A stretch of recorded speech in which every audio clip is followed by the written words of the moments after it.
ಜಿಲ್ಲಾ ಸಭೆ ಅವರಿಗೆ ವೇದಿಕೆಗೆ ಬರಬೇಕು ಅಂತ ಬರಮಾಡಿಕೊಳ್ಳಾರೆ.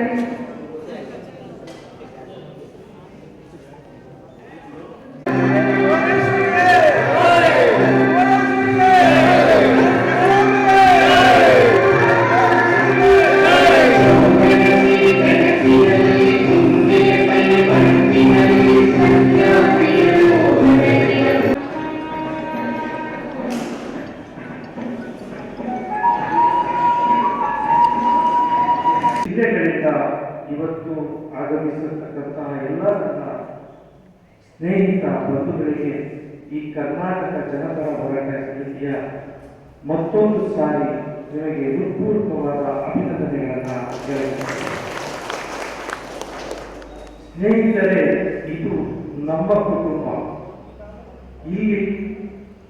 ಈ ಕಾರ್ಯಕ್ರಮವನ್ನ ನಿರೂಪಿಸಲಿಕ್ಕೆ ನಾವು ಪಟ್ಟಂತ ಕಷ್ಟ ಇದೆಯಲ್ಲ, ಆ ಒಂದು ಎರಡು ವಿಚಾರವನ್ನ ನಿಮ್ಮೆಲ್ಲರಿಗೆ ನಾನು ಬೆಳಕಟ್ಟಬೇಕು ಅನ್ನೋದು ನಮ್ಮ ಒಂದು ಆಶಯ. ಸ್ನೇಹಿತರೆ, ಕರ್ನಾಟಕ ರಾಜ್ಯದಲ್ಲಿ ಈಗಿರ್ತಕ್ಕಂಥ ಒಂದು ರಾಜಕೀಯ ಅಥವಾ ಕೆಲವು ಸಂಘಟನೆಗಳು ಇವತ್ತು ನಮ್ಮನ್ನ ಈ ಮಟ್ಟಕ್ಕೆ ತಗೊಂಡು ಹೋಗ್ತಾ ಇದ್ದಾರೆ ಅಂದ್ರೆ ತನ್ನ ಜಾತಿಗೋಸ್ಕರ, ತನ್ನ ಒಂದು ಏಳಿಗೆಗೋಸ್ಕರ, ತನ್ನ ಜೀವನವನ್ನ ಸಾಗಿಸೋಸ್ಕರ ಮತ್ತೆ ಆ ಸಂಘಟನೆಗಳಲ್ಲಿ ನಾವು ಸೇರ್ಕೊಂಡ ನಂತರ ನಾವು ಅವರಿಗೆ ಬಾವುಟ ಕಟ್ಟಬೇಕು, ಜೈ ಅನ್ನಬೇಕು, ಅವರ ಹಿಂದೆ ಚೇಲಗಳಾಗಿ ನಾವು ಕೇಳಬೇಕು. ಇದೊಂದು ನಾವು ಗುರಿಯನ್ನ ಇಟ್ಕೊಂಡು ಸಂಘಟನೆಗಳಲ್ಲಿ ಕೆಲಸ ಮಾಡ್ತಕ್ಕಂಥ ಎಷ್ಟೋ ಸಂಘಟನಾ ಒಳನಾಡಿಗಳು ತಿಳಿದಿದ್ದೇವೆ. ಸಂಘಟನೆಯ ಹೋರಾಟ ಮಾಡಿರ್ತಕ್ಕಂತಹ ಹಳೆ ತಲೆಗಳು, ಹಳೆ ಹಿರಿಯರು ಎಷ್ಟೋ ಎಕರೆ ಜಮೀನು, ಗೋಮಾಳದ ಜಮೀನುಗಳನ್ನ ಇವತ್ತು ಜನಗಳಿಗೆ ಸಾಗುವಳಿ ಮಾಡಿರ್ತಕ್ಕಂಥವರು ಹಿರಿಯರು. ಗ್ರಾಮ ಪಂಚಾಯಿತಿಗಳಲ್ಲಿ ತನ್ನ ಜೀವವನ್ನು ಲೆಕ್ಕಿಸದೆ ಜಗಳವನ್ನು ಮಾಡಿ ಜನಗಳಿಗೆ ಸೈಟನ್ನ ನಿವೇಶನಗಳನ್ನ ಮಾಡಿಕೊಟ್ಟ ಹೋರಾಟಗಾರರು. ಯಾವುದೋ ಒಬ್ಬ ಅನಾಥ ವ್ಯಕ್ತಿ ಸತ್ತರೆ ಅಂತವರಿಗೆ ಸ್ಮಶಾನವಿಲ್ಲ ಎಂದು ಹೋರಾಟ ಮಾಡಿದ ಹಳೆಯ ಗಣ್ಯರು ಕೂಡ ಇದ್ದಾರೆ. ಇಲ್ಲಿ ಹಿರಿಯ ಸಾಹಿತಿಗಳು, ವಚನಗಾರರು ಮತ್ತು ತಿಳುವಳಿಕೆ ಇರುವ ಬುದ್ಧಿಜೀವಿಗಳು ಇದ್ದೀವಿ. ಸ್ನೇಹಿತರೆ, ಇಂಥ ಒಂದು ಕಾರ್ಯಕ್ರಮ ನಾವು ಮಾಡ್ತೀವಿ ಅನ್ನೋದು ನಮ್ಮ ಜೀವನದಲ್ಲೂ ನಾವು ನೆನೆಸ್ಕೊಂಡಿದ್ದೇವೆ. ಒಂದು ಕಡೆ ಧರ್ಮ ತಾಂಡವ ಆಡ್ತಾ ಇದ್ರೆ, ಇನ್ನೊಂದು ಕಡೆ ಆ ಒಂದು ಪ್ರಸಾದ ಬೇಳೆಯನ್ನ ಬೆಳೆಸ್ಕೊಳ್ಳಕ್ಕೆ ಇವತ್ತು ರಾಜಕೀಯ ಪಕ್ಷದವರು ಹದ್ದಿನ ತರ ಅವರ ಮೇಲೆ ಆಡ್ತಾ ಇದ್ದಾರೆ.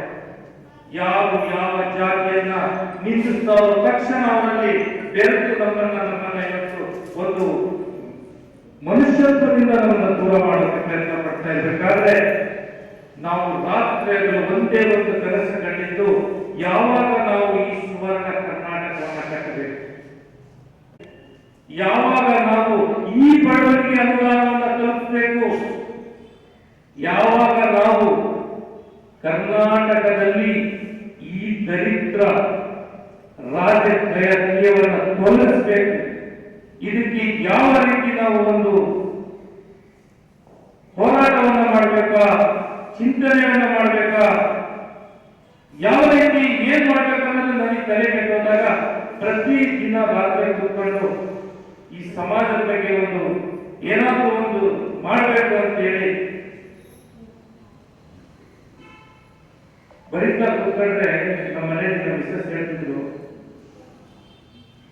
ಸಂಘಟನೆಗಳು ನಿಮ್ಮ ಮನೆಗೆ ಊಟದ ತಂದು ಆಗ್ತಾ ಇದ್ದಾವೆ, ಸಂಘಟನೆಗಳು ಮಾಡಿ ಮಾಡಿ ನಿಮಗೆ ಈ ಮಟ್ಟಕ್ಕೆ ಬಂದಿದ್ದೀರಿ, ಕಟ್ಕೊಂಡು ಹೆಂಡತಿ ಮಕ್ಕಳು ನಿಮಗೆ ಬೇಡ, ನಿಮಗೆ ಸಂಘಟನೆ ಅಲ್ಲ, ಸಂಘಟನೆಯ ರುಚಿ ಕಂಡವರು ಹೆಂಡತಿ ಮಕ್ಕಳು ತಾಯಿ ತಂದೆ ಸಿಕ್ಕಬಹುದು.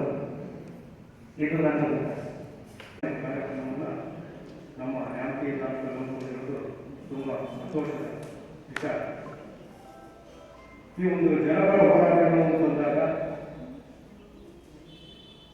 ನಮ್ಮ ಹೇಮಂತ್ ಅವರು ಹೇಳಿದಾಗ ಈ ಒಂದು ಹೋರಾಟ ಸಮಿತಿಯಲ್ಲಿ ಮಾತುಕತೆ ಸೇರಿದೆ. ನೊಂದ ಮನುಷ್ಯನಿಗೆ ಒಂದು ನೆರವನ್ನು ಕೊಡಬೇಕು. ಆರ್ಥಿಕವಾಗಿ ಅಥವಾ ರಾಜಕೀಯವಾಗಿ ಸಾಹಸದಲ್ಲಿರುವಂಥ ವ್ಯಕ್ತಿಗಳಿಗೆ ತಾವು ತಮ್ಮ ಜನಪರ ಹೋರಾಟ ಸಮಿತಿಯಿಂದ ಒಂದು ಮಾರ್ಗದರ್ಶನ ಕೊಟ್ಟು ಅವರನ್ನು ಒಂದು ಸರಿದಾರಿಗೆ ತರುವಂಥ ಕೆಲಸನ ಈ ಜನಪರ ಹೋರಾಟ ಸಮಿತಿ ಮಾಡಬೇಕು ಅನ್ನೋದು ನನ್ನ ಅಭಿಪ್ರಾಯ. ಎಲ್ಲ ಒಂದು ಸಂಘಟನೆಯ ಹುಟ್ಟಾದವರು ಏನು ದೊಡ್ಡದಲ್ಲ, ಒಂದು 5-6 ಜನ ಸೇರ್ಕೊಂಡು ನಾವು ಸಂಘಟನೆ ಅಂತ ನಾವು ಮಾಡ್ತೀವಿ. ಆದರೆ ಆ ಸಂಘಟನೆಯನ್ನು ಉಳಿಸಿ ಬೆಳೆಸಿ ಅದರ ಹಿಂದೆ ಶ್ರಮ ಭಾಳ ಇದೆ. ಈಗ ನಮ್ಮ ರೇವಂತ್ ಸಾಹೇಬರು ಹೇಳಿದರು, ಅವರು ನಿಜವಾಗ್ಲೂ ನನಗೆ ಗೊತ್ತಿದೆ, ಪಾಪ ಭಾಳ ಹೋರಾಟಗಾರರು. ಅವರು ತಂಡ ಎಲ್ಲ ನನಗೆ ಗೊತ್ತಿದೆ. ಒಂದು ಹೋರಾಟ ಮಾಡಬೇಕು, ಎಲ್ಲಿ ಅನ್ಯಾಯ ಆಗುತ್ತೆ ಅಲ್ಲಿ ಪ್ರತಿಭಟನೆ ಮಾಡಬೇಕು.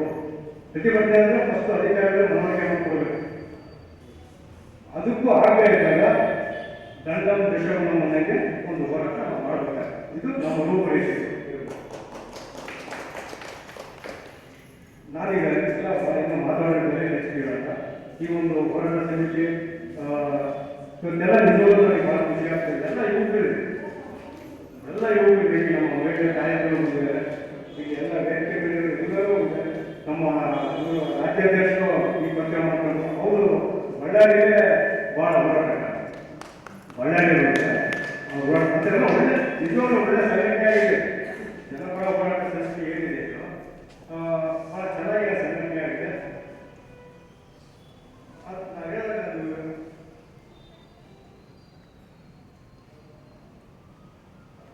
ರೇವಂತ್ ಸಾಹೇಬ್ ಅವರು ಹೇಳಿದರು, ಭಾಳ ಯೋಜನೆಗಳನ್ನು ನಾವು ಹಮ್ಮಿಕೊಂಡಿದ್ದೀವಿ ಜನಕ್ಕೆ ಅನುಕೂಲ ಆಗಬೇಕಾಗಿ ಅಂತೇಳಿ. ಅದು ನಿಜವಾಗ್ಲೂ ಒಂದು ಒಳ್ಳೆ ಯೋಜನೆ. ಅದು ಕಾರ್ಯರೂಪ ಬರಬೇಕಾದ್ರೆ ನಿಮ್ಮೆಲ್ಲರ ಸಹಕಾರ ಬೇಕು. ಯಾರೇ ಒಬ್ಬರು ಅದನ್ನು ಮಾಡೋಕ್ಕೆ ಆಗದೆ ನಿಮ್ಮ ಅಲ್ಲಿ ಇದಕ್ಕೆ ಏನು ಮಾಡಬೇಕು ಮೂರ್ಖು ರೆಡಿ ಇರಬೇಕು. ಆದರೆ ಇಲ್ಲಿ ನಮ್ಮ ಸಂಘಟನೆಗಳನ್ನೆಲ್ಲರೂ ಏನು ಆರ್ಥಿಕವಾಗಿ ಪರವಾಗಿರೋಲ್ಲ, ಅವ್ರ ಇಚ್ಛಾಶಕ್ತಿಯನ್ನು ಹೋರಾಟ ಮಾಡಬೇಕು, ನ್ಯಾಯ ಕೊಡಿಸಬೇಕು ಅನ್ನೋದಕ್ಕೆ ಬಿಟ್ಟರೆ ಅದಿರು ಬೆಳೆಯುವ ಗಣಿ ನಾಡಿದು, ಸಕ್ಕರೆಯ ಉತ್ಪಾದಿಸುವ ಸಿಹಿ ನಾಡಿದು, ಚಾಮುಂಡಿ ತಾಯಿ ನೆಲೆಸಿರುವ ತಾಯಿ ನಾಡಿದು, ಸಪ್ತ ನದಿಗಳು ಹರಿಯುವ ಸರಿ ನಾಡಿದು, ಪಂಪಾದನ್ನ ಪೊನ್ನರ ಕಂಡ ನಾಡಿದು, ಕುವೆಂಪು ಬೇಂದ್ರೆ ಗೋಕಾಕ್ ಜನಿಸಿದ ಪುಣ್ಯದ ನಾಡಿದು, ಕೃಷ್ಣರ ಒಡೆಯರ ಆಡಳಿತ ಮೆರೆದ ನಾಡಿದು, ಮಹಾಯೋಗಿಗಳ ಮುಕ್ತ ನಾಡಿದು, ನಡೆದಾಡುವ ದೇವರ ಕಂಡ ನಾಡಿದು, ಕರುನಾಡಿದು ಕರುಣೆ ಕಡಲೋಡಿದು, ಮಮತೆಯ ಹೊತ್ತ ಮಲೆನಾಡಿದು. ಇದು ನಮ್ಮ ಫ್ರೆಂಡ್ಸ್ ಒಬ್ರು ಬರ್ದಿರ್ಬೇಕ, ಚೆನ್ನಾಗಿದೆ ಅಂತ ಅನ್ಕೊಂಡಿದ್ದೀನಿ, ತಮಗೂ ಇಷ್ಟ ಆಯ್ತು ಅನ್ಕೊಂಡಿದ್ದೀನಿ. ಸ್ವಲ್ಪ ಚೀರಪ್ ಮಾಡಿ ಆಯ್ತಾ, ಭಯ ಆಗುತ್ತೆ, ನೀವು ಹೇಳ್ತಾ ಇದ್ರೆ ನನಗೆ ಖುಷಿ ಆಗುತ್ತೆ. ಎದೆ ತಟ್ಟಿ ಹೇಳಿ ನಾವು ಕನ್ನಡ ತಾಯಿ ಭುವನೇಶ್ವರಿಯ ಮಕ್ಕಳು, ತಲೆ ಎತ್ತಿ ಮೇಲೆ ನಾವು ಕನ್ನಡಿಗರು ಹೇಳಲು ನಾಚಿಕೆ ಏಕೆ? ಏನೇ ಇರಲಿ ಎಲ್ಲರೂ ಒಗ್ಗಟ್ಟಾಗಿ ಹೋರಾಡಿ ಕರ್ನಾಟಕವನ್ನು ಸಬಲರಾಗಿ ಮಾಡೋದ್ರಲ್ಲಿ ನಮ್ಮ ಕೈ ತುಂಬಾ ಇರಬೇಕು. ಯಾಕೆಂದ್ರೆ ಬಹಳ ಕಡೆ ಹೋರಾಟಗಳು ನಡೀತಾರೆ, ಬಟ್ ನಮ್ಮ ಹೋರಾಟ ಸಮಿತಿ ಏನಿದೆ ಇವತ್ತು ತುಂಬಾ ಫಸ್ಟ್ ಸ್ಟೆಪ್ ಹಾಕಿದ್ದಾರೆ. ರೇಮನ್ ಅವರು ಬಂದಿದ್ದಾರೆ ಇದರಲ್ಲಿ, ಅವರು ತುಂಬಾ ಶ್ರಮ ಅಖಿಲಾಗಿ ಶ್ರಮ ಪಟ್ಟಿದ್ದಾರೆ. ಗುರುದನ್ನ ಅವರು ಇದ್ದಾರೆ, ಸುಮಾರು ಜನ ಇದರಲ್ಲಿ ಸುಮಾರು ಸ್ಟ್ಯಾಂಡ್ ತಗೊಂಡಿರೋದಕ್ಕೆ ಇವತ್ತು ಈ ಸ್ಟೇಜ್ ನಮಗೆ ಸಿಕ್ಕಿದೆ. ನಾವು ಬೆಳಗ್ಗೆ ಇದ್ದಷ್ಟು ನಮ್ಮ ಮನೆ ಜವಾಬ್ದಾರಿ ಹೇಗಿರುತ್ತೆ ಅಂದ್ರೆ ಫಸ್ಟ್ ನಾವು ಹೆಂಗೆ ಸಪೋರ್ಟ್ ಮಾಡ್ತೀವಿ ನಮ್ಮ ಮನೆ ಚೆನ್ನಾಗಿರ್ಬೇಕು ಅಂತ. ಸೊ ಈ ಸಂಘಟನೆಗೂ ಕೂಡ ನಾವು ಇದೇ ರೀತಿ ಹೋರಾಟ ಮಾಡ್ತಾ ಬಂದ್ರೆ ಸಂಘಟನೆ 100% ನೆಕ್ಸ್ಟ್ ಇಯರ್ಗೆ ನಮ್ಮ ಕುಟುಂಬ ಇನ್ನು ದೊಡ್ಡದಾಗ್ತದೆ ಅಂತ ಬಯಸ್ತಾ ಇದ್ದೀವಿ. ಯಾಕೆ ಚಕ್ಕಳೆ ಹೊಡೆದು ಚಿಂತಿಸಲ್ವಾ, ನೀವು ಸಪೋರ್ಟ್ ಮಾಡಬೇಕು. ನೀವು ಇವಾಗ ನನಗೆ ಸಪೋರ್ಟ್ ಮಾಡಿಲ್ಲ ಅಂತಂದ್ರೆ ನಮ್ಮ ಸಪೋರ್ಟ್ ಮಾಡಿಲ್ಲ ನನಗೆ ಸರ್. ಈಗ ಹೆಂಗೆ ಅಂದ್ರೆ ನಮ್ದು ಫಸ್ಟ್ ಆಫ್ ಆಲ್ ನಮಗೆ ಇಲ್ಲಿ ಸಂಘಟನೆಗೆ ಬರಲಿಕ್ಕೆ ಅವಕಾಶ ಕೊಟ್ಟಿದ್ದಾರೆ. ಹೆಣ್ಮಕ್ಳು ತುಂಬಾ ಜನ ಬಂದಿದ್ದೀವಿ. ನೆಕ್ಸ್ಟ್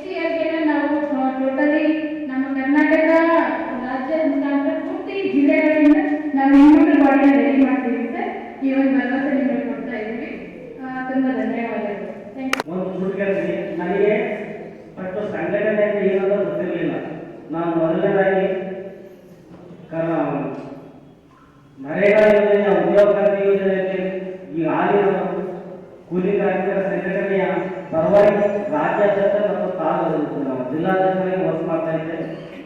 ಅದೇ ರೀತಿ ನಾವು ಕರ್ನಾಟಕ ರೈತ ಸಂಘ ಸಮಿತಿ ಕೃಷ್ಣಪ್ಪ ಸ್ಥಾಪಿತ ಇದರಲ್ಲಿ ನನಗೆ ನಮ್ಮ ಓಡೇಶನವರು ಹಳ್ಳಿ ಟೂರ್ ಮಾಡಿದಾಗ ನನ್ನನ್ನೇ ಗುರುತಿಸಿ ಯಾಕೆ ನನಗೆ ಗೊತ್ತಿಲ್ಲ, ನನಗೆ ಏನಾದರೂ ಅನುಭವ ನಮ್ಮದು ಏನಾದರೂ ಕಂಡಿಲ್ಲ ಗೊತ್ತಿಲ್ಲ. ಬಟ್ ಅದು ಅವ್ರು ಹೇಳಿದ್ರು ಗುಂಗೋ ಕೃಷ್ಣಪ್ಪ ಅವರು ಭೇಟಿ ಮಾಡಿದಾಗ ಅವ್ರು ಹೃದಯ ಒಳ್ಳೆ ವ್ಯಕ್ತಿ ಇದ್ದಾರೆ. ಆ ವ್ಯಕ್ತಿನ ಒಂದು ತಾಲೂಕನ್ನ ಅವನ ಕೈಯಲ್ಲಿ ಕೊಟ್ಟು ನೋಡೋಣ, ನಾವು ಒಳ್ಳೆಯ ಕಾರ್ಯಕ್ರಮಗಳು ಮಾಡ್ತಾರೆ ಅನುಭವ ಅಂತ ಹೇಳಿದಂತೆ ಆ ಟೈಮಲ್ಲಿ ನಾವು ಗೆಟ್ಟಾಗಿ ನಾವು ವೇದಿಕೆಯವರಿಗೂ ಮೆರವಣಿಗೆ ಮಾಡ್ಕೊಂಡು ತಂದು ಇವತ್ತು ಒಂದು ಒಳ್ಳೆಯ ಒಂದು ಹಬ್ಬ ಅಂತ ಹೇಳಕ್ಕೆ ಇಷ್ಟಪಡ್ತೀನಿ. ಯಾಕೆಂತ ಹೇಳಿದ್ರೆ ಈ ಒಂದು ಕಡ್ಡಿಯಿಂದ ಒಂದು ಕಡ್ಡಿಯನ್ನು ಆರಾಮ ಮುರಿಬೋದು, ಅದೇ ಒಂದು ಇಡೀ ಕಡ್ಡಿಯನ್ನು ಮುರಿಲಿಕ್ಕೆ ಯಾರಿಗೂ ಸಾಧ್ಯ ಇಲ್ಲ. ಅಂತ ಒಂದು ಇದನ್ನ ಈ ಕಾರ್ಯಕ್ರಮವನ್ನ ನಿರ್ವಹಣೆ ಮಾಡಿದಂತ ಎಲ್ಲರಿಗಿಂತ ವಂದನೆ ತಿಳಿಸ್ತಾನೆ. ಇಂಥ ಒಂದು ಶರತ್ತರ ಸಮಿತಿ ಇರ್ತಾರ ಹೋರಾಟ ಸಮಿತಿ ಇರಬೇಕು. ಯಾಕೆ ಅಂತ ಹೇಳಿದ್ರೆ ಎಲ್ಲೆಲ್ಲಿ ಭ್ರಷ್ಟ ಅಧಿಕಾರಿಗಳು ಇರ್ತಾರೆ, ಎಲ್ಲೆಲ್ಲಿ ಕಾರ್ಯಕ್ರಮಗಳು ನಡೆಸಲು ಅಂತ ಒಂದು ಕಾರ್ಯಕ್ರಮವನ್ನು ನಡೆಸಕ್ಕೆ ಈ ಹೋರಾಟ ಸಮಿತಿ ಬೇಕು. ಎಲ್ಲೆಲ್ಲಿ ಭ್ರಷ್ಟ ನಡೆಯುತ್ತೆ ಅಂತವನ್ನು ಮಟ್ಟ ಹಾಕಲಿಕ್ಕೆ, ಆಮೇಲೆ ಎಲ್ಲೆಲ್ಲಿ ಹಲ್ಲೆ ಆಮೇಲೆ ಎಲ್ಲಿ ಆಡಳಿತ ಪಕ್ಷ ಇರುತ್ತೆ ಅಲ್ಲಿ ವಿರೋಧ ಪಕ್ಷ ಇದ್ದಾಗ ಮಾತ್ರ ಆಡಳಿತ ಪಕ್ಷ ಕಾರ್ಯ ನಡೆಯುತ್ತೆ ಅಂತಕ್ಕೆ ಈ ಹೋರಾಟ ಸಮಿತಿ ಒಂದೇ ಸಾಧ್ಯ. ಎಲ್ಲಿ ಭ್ರಷ್ಟ ನಡೆಯುತ್ತೆ ಅನ್ನೋದಕ್ಕೆ ಈ ಹೋರಾಟ ಸಮಿತಿ ಬೇಕು. ಅಂತ ಒಂದು ಹೋರಾಟ ಸಮಿತಿ ಇರಬೇಕು ಅನ್ನೋದಕ್ಕೆ ಅದಕ್ಕೆ ನಾವೆಲ್ಲರೂ ನಮ್ಮ ಧನವನ್ನು ಅರ್ಪಿಸಿ ಅವರ ಕೈಯನ್ನ ಬಲಪಡಿಸಲಿಕ್ಕೆ ನಾವು ನಿಮ್ಮರ ಸಹಕಾರವನ್ನು ಮಾಡಬೇಕು ಅಂತಕ್ಕಂಥ ಒಂದು ಹೇಳ್ತಾ ಈ ವೇದಿಕೆಯಲ್ಲಿ ನನಗೆ ಮಾತನಾಡಲು ಅವಕಾಶ ಕೊಟ್ಟಂತ ತಮ್ಮೆಲ್ಲ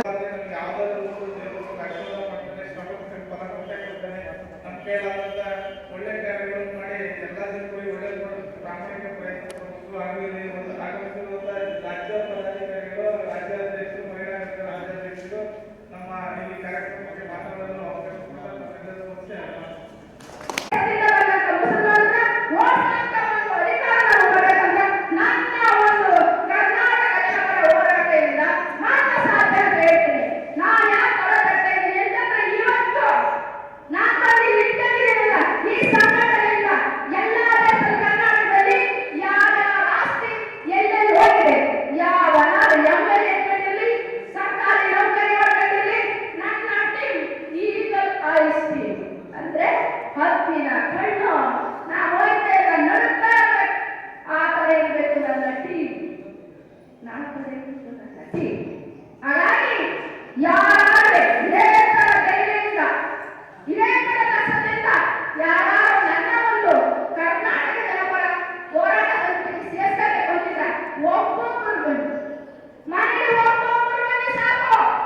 ಕರ್ನಾಟಕದಲ್ಲಿರುವಂತ ಭ್ರಷ್ಟಾಚಾರ, ಸುಳ್ಳು, ಮೋಸ, ರೇಪು, ಕೊಲೆ ತೊಲಗಿಸ್ಬೋದು.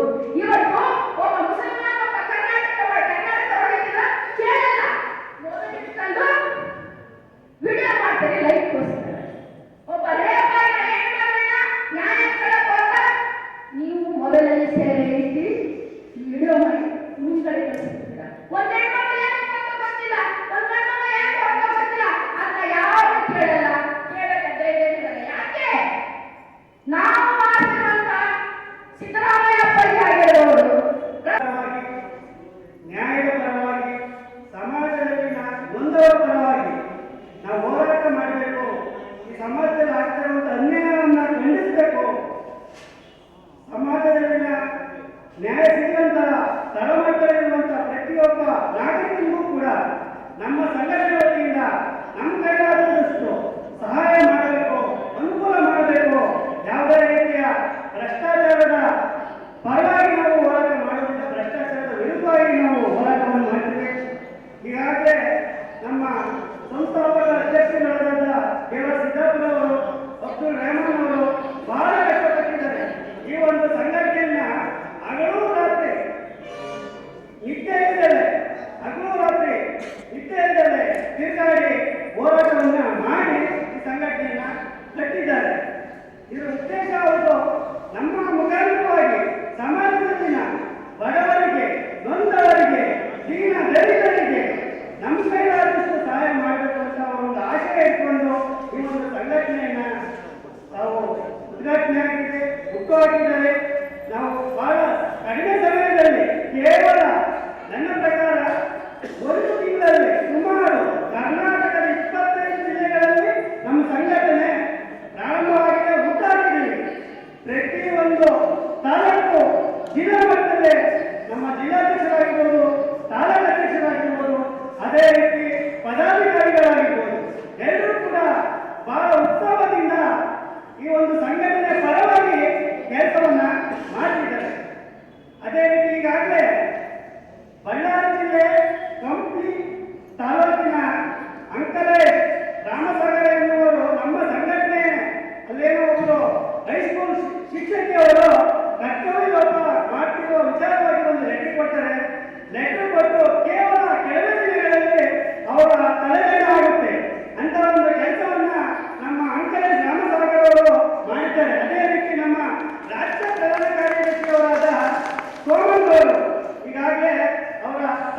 ಸಮಿತಿ ಏನ್ ಮಾಡ್ತಿದೆ ಏನು ಎತ್ತ ಏನೋ ನಿಮ್ಮ ತಲೆಯಲ್ಲಿ ಇರ್ಬೋದು.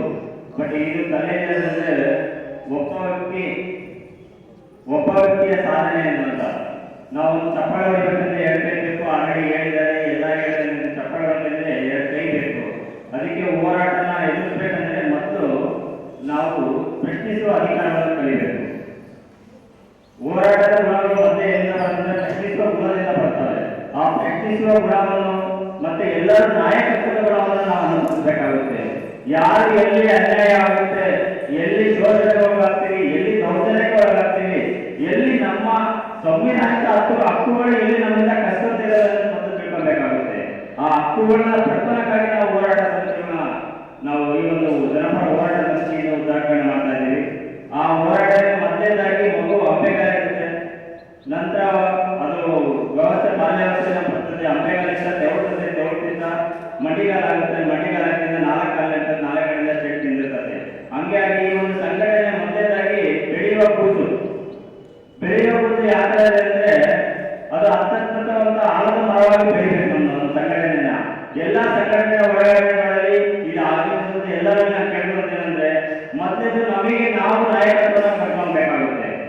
ಮತ್ತೆ ನನಗೆ ನಾನು ನಾಯಕತ್ವ, ನಾನು ಎಲ್ಲಿ ನನ್ನ ಸುತ್ತಮುತ್ತ ಪರಿಸರದಲ್ಲಿ ಎಲ್ಲಿ ಅನ್ಯಾಯ ಆಗುತ್ತೋ, ಎಲ್ಲಿ ಭ್ರಷ್ಟಾಚಾರ ಆಗುತ್ತೋ ಅದನ್ನ ವಿರೋಧಿಸುವಂತ ಪ್ರಶ್ನಿಸುವಂತ ಅಧಿಕಾರವನ್ನು ಕಲಿಬೇಕಂತ ಹೇಳ್ತಾ ಇದ್ದೀನಿ.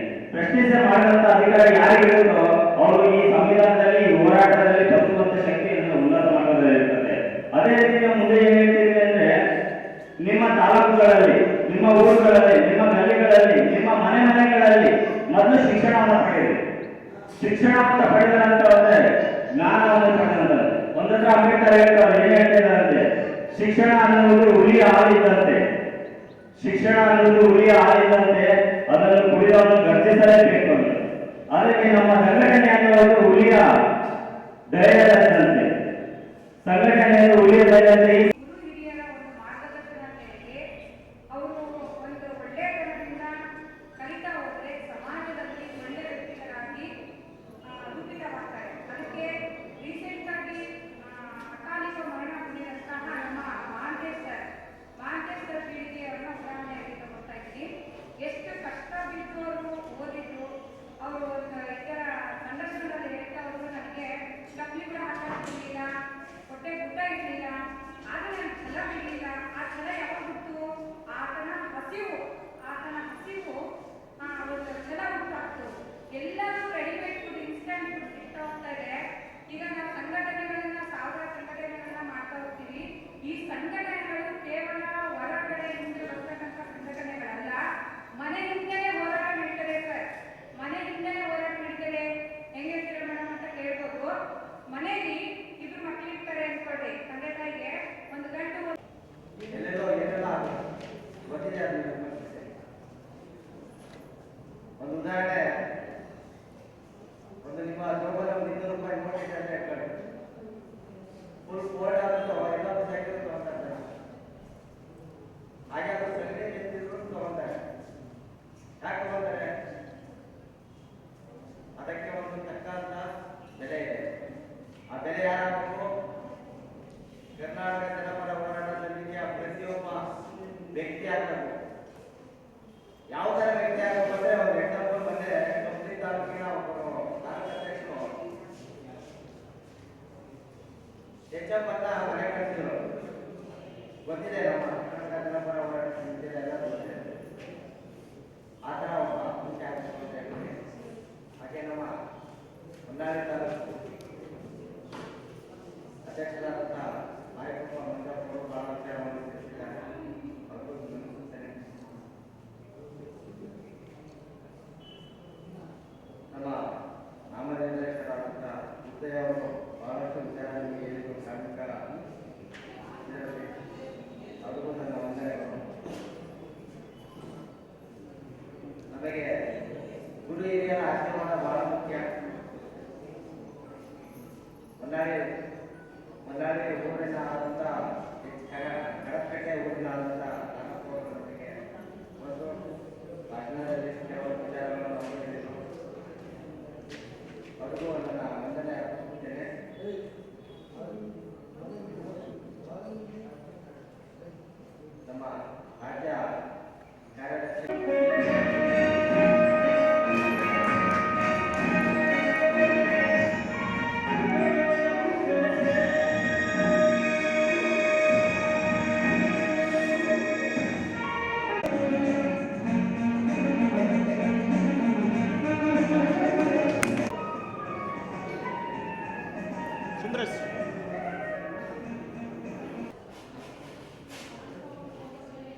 ಸಪೋರ್ಟ್ ಅನ್ನು ಕೊಟ್ಟಿದ್ದೀರಿ.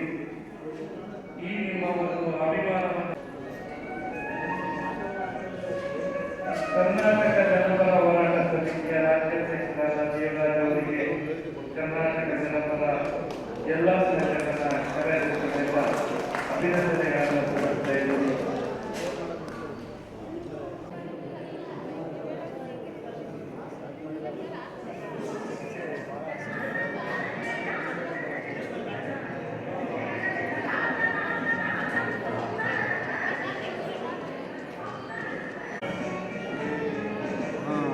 ಕರ್ಕೊಂಡೋಗಿಲ್ಲ ಹೋಗಿ ಬಂದರು.